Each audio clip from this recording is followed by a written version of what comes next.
The film begins in an unnamed Southeast Asian country. A high-ranking government official, identified as the Prime Minister, is hosting a meeting at his residence. There's a brief exchange about business dealings with Western companies and foreign interests, hinting at rising political unrest. After the meeting, the Prime Minister's bodyguard walks the businessman to the car. Suddenly, chaos erupts as gunshots go off. The bodyguard panics and rushes to make sure the Prime Minister is unharmed. Unfortunately, the Prime Minister has been already killed by local criminals.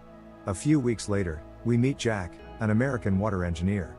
He's just arrived with his wife Annie and their two young daughters, Lucy and Bees, at an airport in Cambodia.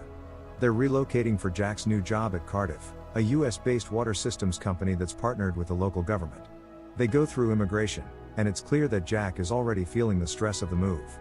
He can't find any signal on his phone, and everything feels a bit off.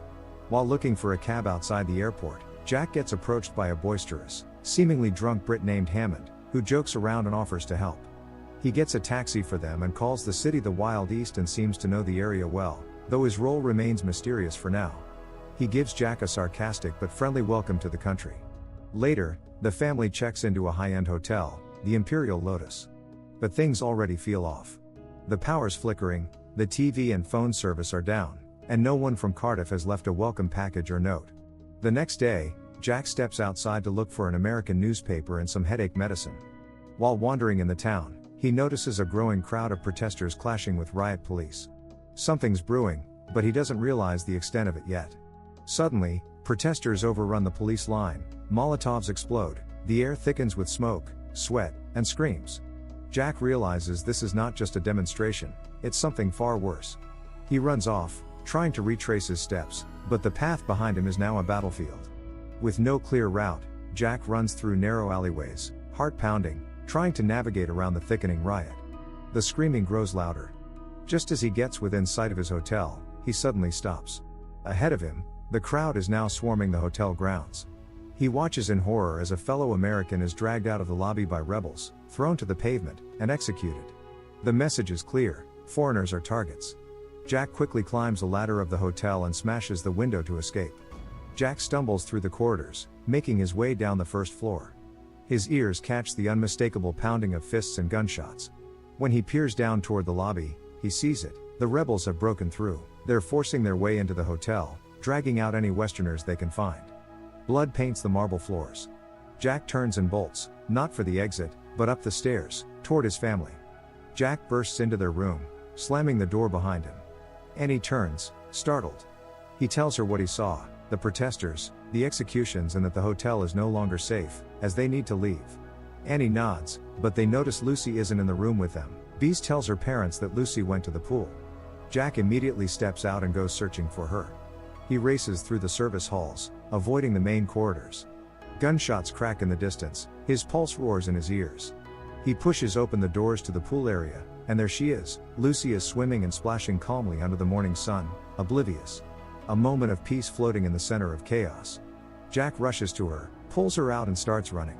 Meanwhile, Annie hears voices in the hallway, heavy boots. Loud and angry shouting in a foreign language. She peeks through the door. Rebels are moving from room to room, kicking in doors as they're searching for guests. She stays quiet, hoping that the rebels won't kick down her door. Later, Jack and Lucy return. They don't speak much, but they know they aren't safe in the room. The family leaves and takes the emergency stairs, climbing to the rooftop. Up there, they find others, locals, foreigners, all desperate. All hoping the roof is out of reach. Jack approaches a local man, asking why is this happening? The man doesn't hesitate. He tells the foreigners that the locals are done protesting for their jobs and lands against the foreigners, because foreigners come here and take their water and leave them with nothing. The truth hangs heavy: this is not just violence, this is vengeance. Suddenly, a distant thumping sound grows louder and heads turn. A helicopter approaches from beyond the skyline. The group stirs with hope. Some wave their arms, others begin to cry with relief, thinking they're being rescued. Unfortunately for them, they're wrong. The door swings open and a rebel soldier leans out with a mounted gun and opens fire. The rooftop erupts in chaos, bullets tear through bodies and people fall left and right. Jack grabs Annie, Bees, and Lucy, pulling them behind a rusted metal vent. Suddenly, the helicopter jerks and spins out of control, slamming into the rooftop with a fiery crash. The explosion throws debris everywhere, silencing some of the screaming. But the relief is short-lived. From the stairwell, more rebels pour onto the roof, automatic rifles in hand. They shoot without hesitation. Anyone still moving becomes a target. Jack realizes the roof is no longer safe, there's only one way out. He eyes the building next to them, slightly lower, close enough for a desperate leap. He looks at Annie and tells her they have to jump, as it's their only chance. Annie steps back, sprints forward, and leaps across the gap.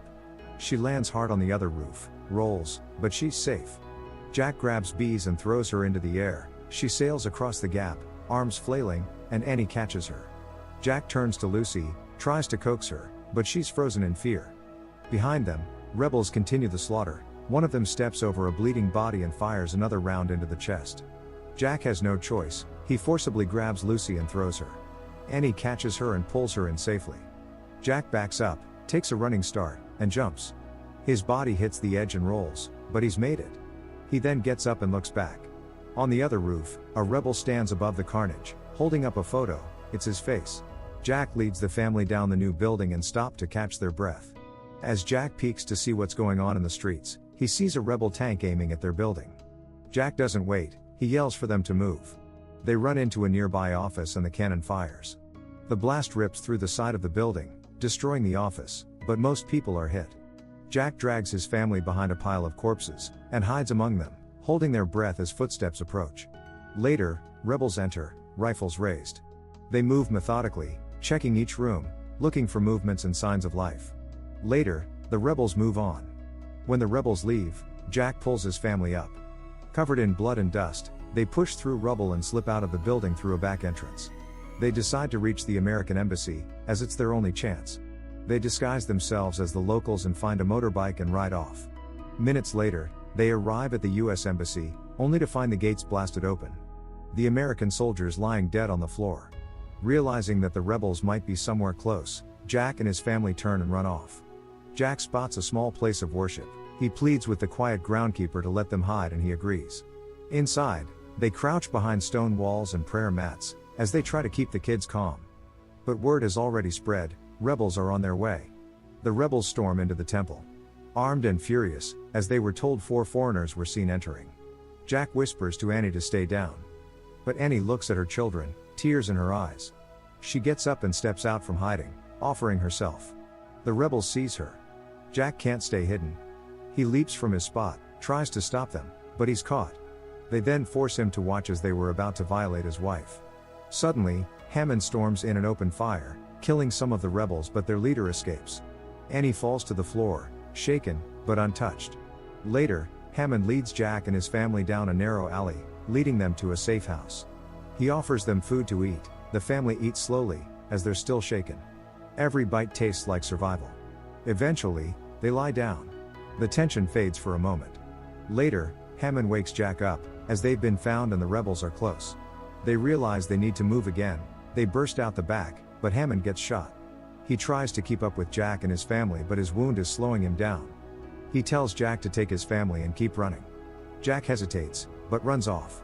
They reach the riverbank and ask a fisherman for his boat, but the fisherman demands payment. Jack pulls out his watch and his shoes, and gives it to the fisherman as payment. The family get on the boat. Jack grabs the oars and rows. Ahead, the Vietnamese border nears. As they approach the other shore, Vietnamese soldiers raise their weapons. Jack raises his hands, pleading to be let in as they're Americans, fleeing from death. The soldiers lower their rifles and let Jack and his family pass through. Jack and his family breathe a sigh of relief, as they've escaped a near-death encounter. Make sure to like, comment and subscribe for more notifications. Until next time. See you soon.